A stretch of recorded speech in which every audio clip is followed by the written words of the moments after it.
বুঝা যায় তুমি আমার ঘরের মানুষ। থেকে তো আমার তো বুঝে যায় যে আমি তোমার ঘরের মানুষ না বাইরের মানুষ। আইজব না কাল একদিন তো তোমার লোক আমার হইব। ওকে লইলা তুমি করিয়া আমি যে তোমারে কইছিলাম আমার যে ফ্লেক্সিলোর দিতায় হ্যাঁ তুমি অত কিফটা 500 টাকা দিছ আর দিতে পারলে না বলে দূর 500 টাকা দিছি আরো দিমুনে চলো সন্ধ্যা হয়ে যাইতাম কি হলো কিটা কইতাম? আমি কইতাম তাই কইব হ্যাঁ তুমি কইবে আচ্ছা 500 দিছি অসুবিধা না আরো দিমু বুঝছো নি ও তুমি উঠে যাবা যে আমি একটু যাই কি তুমি যাইও কি আমার একটু তাড়া আছে তুমি যাইবা কি ছট তাড়াতাড়ি তোমার আমি কইলাম তুমি আমার ফ্লেক্সিলেট করতাই তুমি মাত্র 500 টাকা দিলে তুমি তো গিফট দিতাম না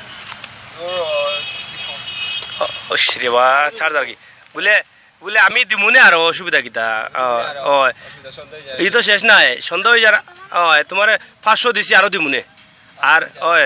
তুমি যাইও কি উঠিয়া বাদে বুঝছো নি হে যাইব কি তুমি থাকবাই আমি থাকতাম ও যে তুমি যাইও কি আমি যাই কি একটু তাড়া উড়া আমার মানুষ অপেক্ষা করে হয় হ্যাঁ বড় ছোটে লো তো উঠি যাব হেব তাড়াতাড়ি তাড়াতাড়ি তোমার আমি কইলাম তুমি আমার মোবাইলে ফ্লেক্সিলেট সারতাই তুমি মাত্র 500 টাকা চাইলা তুমি তো গিফট দিতাম তখন তো শেষটা আরো দিমুনে যাই কি